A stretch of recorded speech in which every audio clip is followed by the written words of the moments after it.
Welcome to this episode of EJIL Live, and I have with me Dr. Catherine O'Rourke from Ulster University in Belfast, Northern Ireland, and we're featuring your article, Feminist Strategy in International Law, Understanding its Legal, Normative and Political Dimensions. Before we get into the actual meat of the article, I should tell our viewers that one of the reasons we very much like this piece, and we also decided to feature it in EJIL Live, because it's not a piece which takes a specific problem of international law and refracts it through gender and feminist concerns, but it's a reflection on the field itself. Now, in general feminist jurisprudence, there are different schools of thought. Is there something similar, you would say, in feminist jurisprudence of international law? I think that it's hard to trace that in the same way. I think that actually it's most feminist jurisprudence in international law tends to be quite problem-oriented. In that sense, one can identify a deficiency in, for example, human rights protections or international criminal law, and then tends to be quite oriented, I think, firstly around making recommendations about how that might be improved, but then looking at sort of deeper structural gender biases as to why those exist.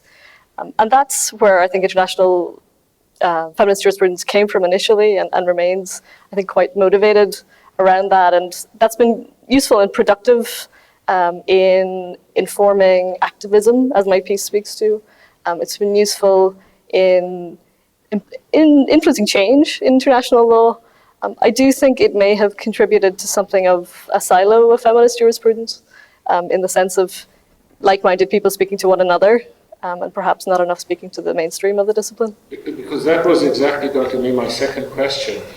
It's been around for a while now, and yet, would you say from where you view it, has it become mainstream? For example, do you find it in textbooks? I know that sometimes in textbooks they have a kind of chapter before they really get to the international law, different schools of thought, and then they will give a page or two to feminist jurisprudence.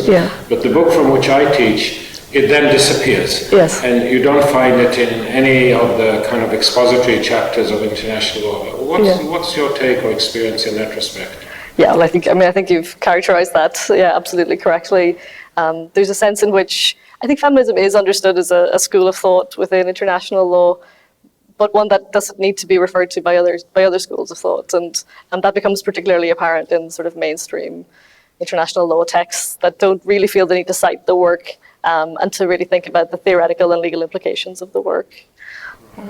So let's go into your article, and it's about strategy. So the way feminist sensibilities are used in order to push for certain project changes, developments, etc.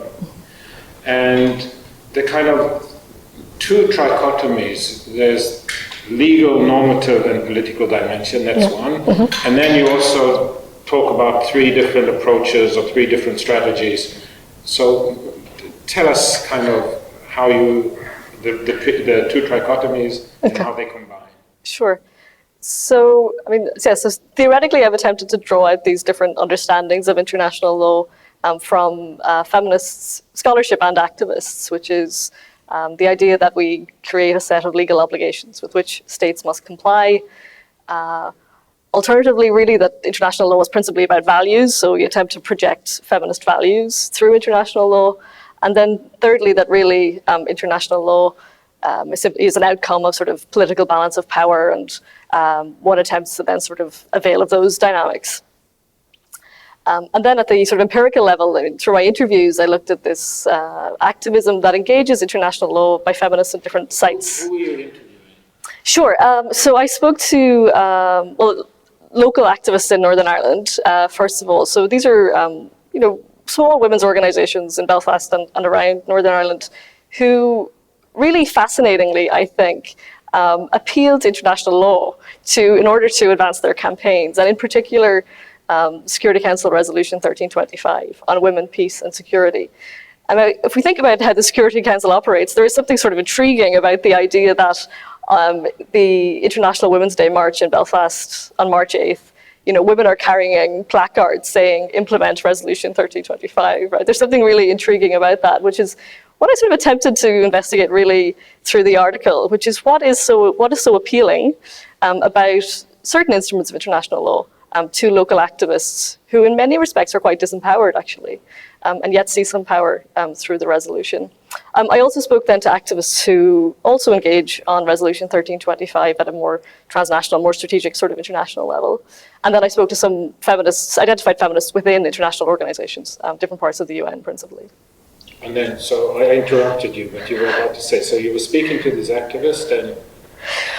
Well, I mean, in some sense, I'm sort of telling this the wrong way around, because really where the article came from initially was, in some sense, my own kind of contradictions and conflict over the fact that I was teaching my students about Resolution 1325 in quite critical ways, actually, and telling them about sort of the problematic nature of the Security Council, poor implementation of the resolution, some quite worrying gender norms within the resolution.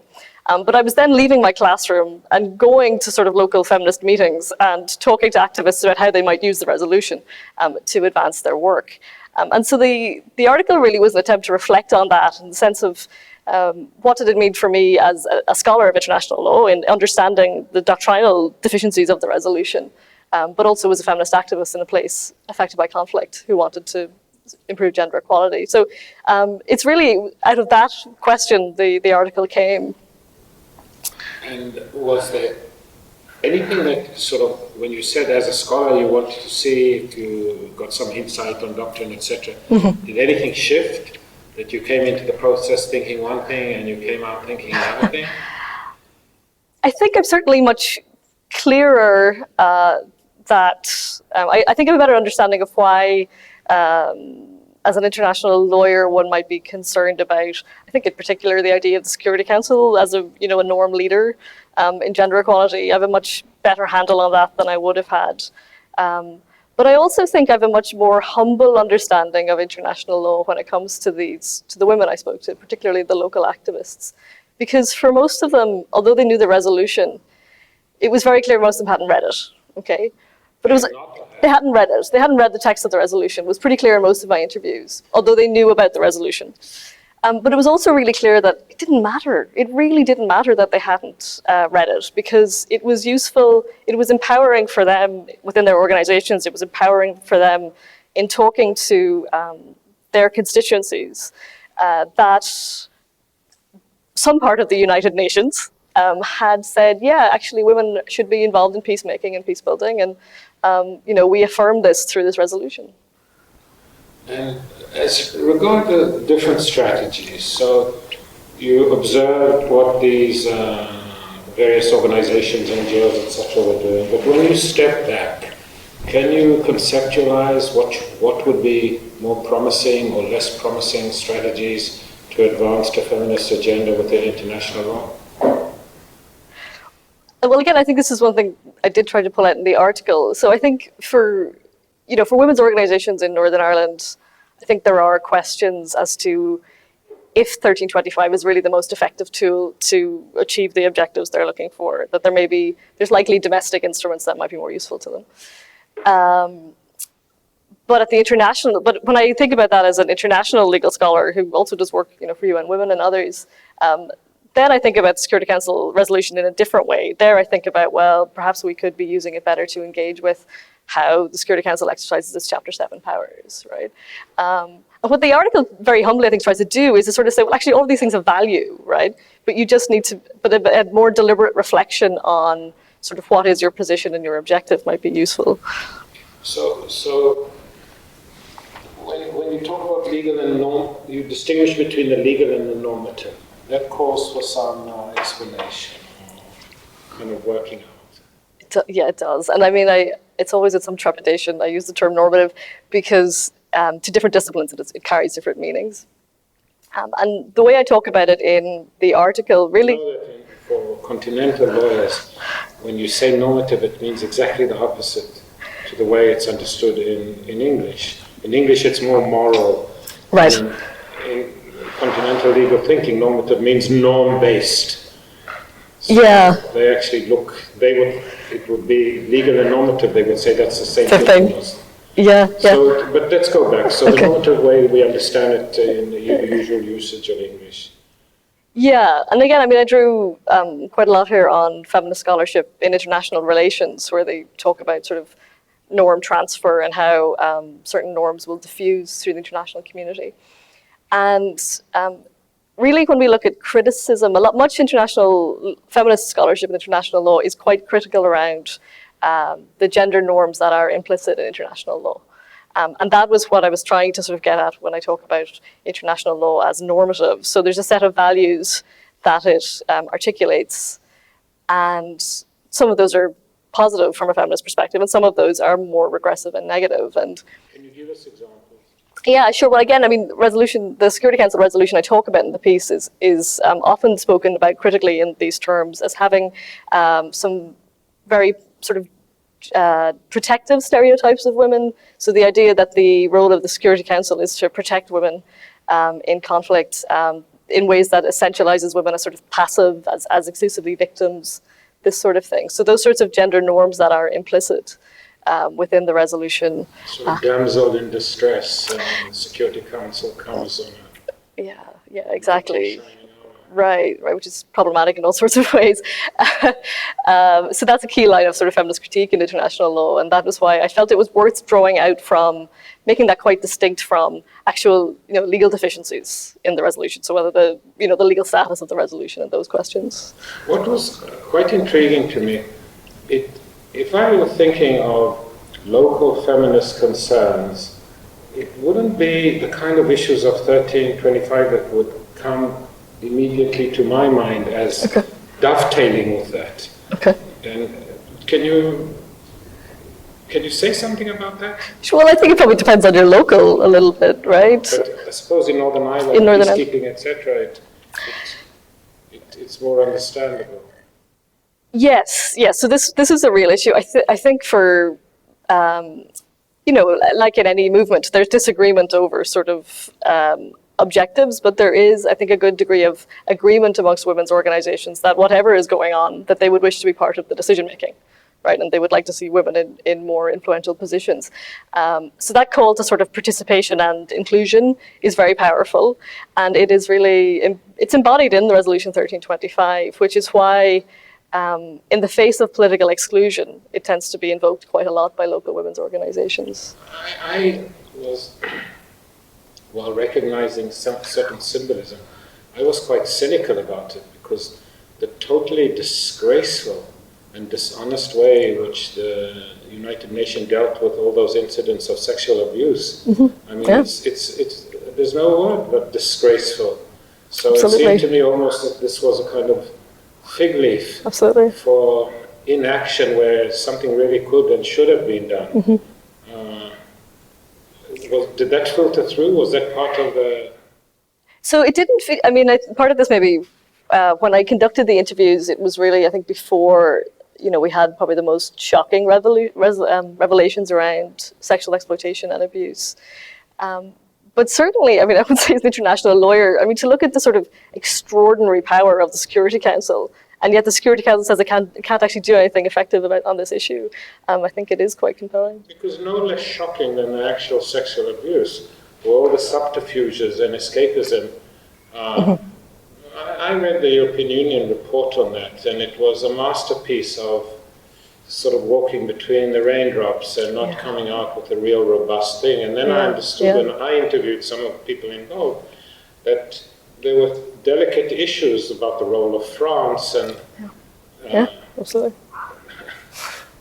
Not so much in the abuse, but in preventing any serious treatment of it. So that's why when I first read this, I thought that it's not that part of international law that I would run to. No, indeed. In developing a strategy. Indeed. And this again, I think, brings out this tension of sort of, it depends on your position, your location, right? So for the sort of women I spoke to within international institutions, and even at, the more kind of strategic advocacy, Geneva, London type folks, they certainly were very aware of the deficiencies around UN peacekeeping and the UN's own failure to implement these standards. But when you spoke to local women in Northern Ireland, that was, I mean, it was really not on their agenda. That was not how they understood this resolution or its priorities. There's sort of two questions. So if you wanted to generalize that experience, and if NGOs, feminist NGOs, or in different parts of the world outside the context of Northern Ireland, what would be some general lessons that would come out of this? Sure. I mean, I think the point that I've made about sort of not allowing one's agenda to be overly determined by these international instruments that you might like to use, right? So the sort of selectivity, strategic utility of those instruments at the local level. And really what I found quite powerful was the ways in which these women I spoke to, that while they took the broad heading of kind of women in peacemaking, the substance of that agenda, they absolutely defined themselves. They were not limited by the text of the resolution in any way around that, and I found that quite powerful, and that was a very useful lesson to me. And was that powerful not only in terms of sense of empowerment, but actually in terms of advancing an agenda? Yeah, absolutely, because I mean, typically the people they were dealing with, certainly, civil servants, etc., they certainly hadn't read the resolution. I mean, absolutely, they certainly hadn't read it. So it was. So you suddenly find, usually we say knowledge is power, but in this case it's ignorance. Yeah, can be useful too at times. Yeah, absolutely. It's this sort of gravitas which comes. This is the Security Council resolution. You read it. And what in terms of your personal scholarship and your own agenda, what's the sequence to this? Will there be a sequence to this? Or is this a kind of episodic thing? Although you told me earlier that it took you quite a few years to do this. Yeah, I mean, it took me, I started with the data and then tried to sort of develop the theory. No, it's definitely, I have another piece forthcoming shortly with ICLQ, which is the colleague, which is looking at the relationship of the Security Council Women, Peace and Security Agenda to CEDAW and the potential for that relationship to potentially sort of reinfuse values of gender equality. Into Security Council agenda setting. How does that take place? Well, what's the mechanism? This is, I mean, it's quite a nuts and bolts piece. That's what we look at in some detail. But the CEDAW committee has, I think in many ways, out of concern with the idea of the Security Council as norm leader on this issue, has been more proactive on questions of women's rights in conflict of late. It's come up with a general recommendation and other things. So that there is now the pursuit of more synergies between the Women, Peace and Security agenda at the Security Council and CEDAW, in order to, because with CEDAW, you've got an actual monitoring mechanism, you've got a body of feminists overseeing that instrument, you have a systematic system of state accountability. So there's certainly, I think, potential there for improved monitoring and enforcement, as well as feminist values. The article is true to its title. It's about strategy. It's about mobilizing international law, furthering an agenda. Mm-hmm. But nonetheless, is there any theory gained to general theory, to theory of feminist jurisprudence in international law and to general feminist theory that one can extract from this? From the article? I mean, I think that From the article, from your work, your insights, just sort of a kind of holistic approach to this. Sure. I mean, I think, I hope that the trichotomy that I have proposed around the sort of legal, normative and political, I would hope that would be useful to others, particularly those I'm speaking to. But that would be, it's still part of the kind of strategic vision, isn't it?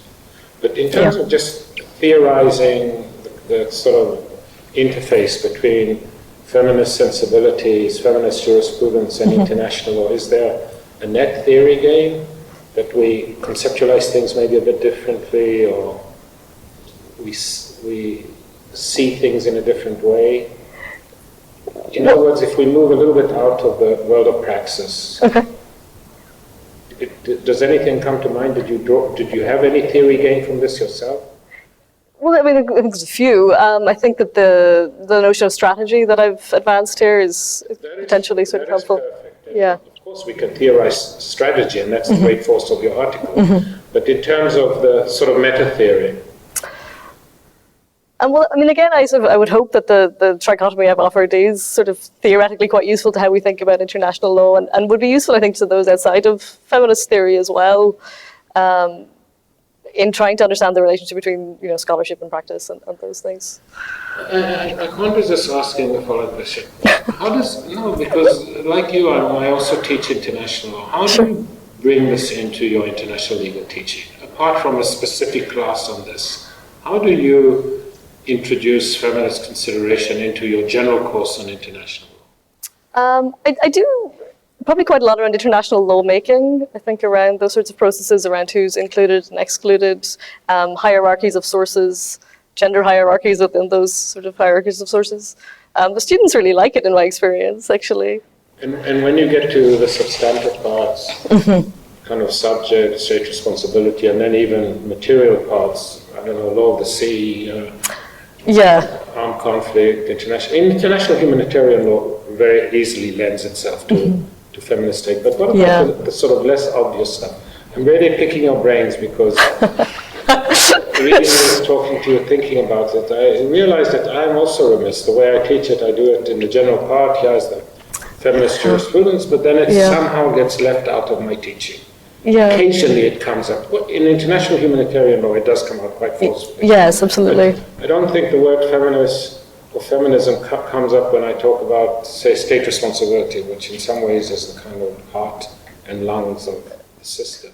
Yes, yeah. I mean, there's certainly, I think, a body of work that you probably, you might find useful about the nature of state obligations and things that it addresses and doesn't address, certainly human rights law. But actually, I mean, it does occur to me that while we have a very rich subfield in terms of feminist theory, international law, I actually wonder if we've been as good as we might be in speaking to the sort of more generalist questions of international law.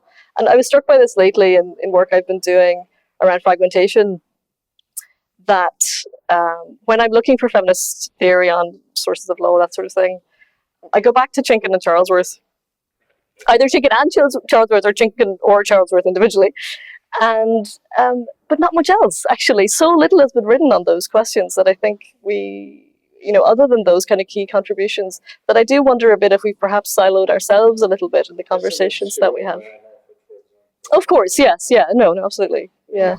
I think, talking to our viewers, if there's anybody out there that would like to share with us, I'm even hypothetically commissioning an article, how should one weave into a general course of international law a feminist sensibility so that it doesn't just remain as part of different theories and then maybe come back to it when one talks about the humanitarian law of armed conflict. I think it would be tremendously useful because I think there would be a lot of teachers out there who would welcome that. Yeah. But like me, you're not quite immersed in that. And you scratch your head and say, so where do I put it in? And how do I put it in? And what cases would be useful? And what materials would be useful? So that's a plea to you, maybe a full article for EJIL. But also a plea out there. There might be scholars and teachers who already do that and can share that with the sort of EJIL community, so to speak. Okay. That's good. Thank you very much. And this will come out in the 4th issue of volume 28, which, true to our custom, is meant to come out before Christmas, but will come out shortly after Christmas. Thank you very much, Catherine O'Rourke, and thank you to our viewers.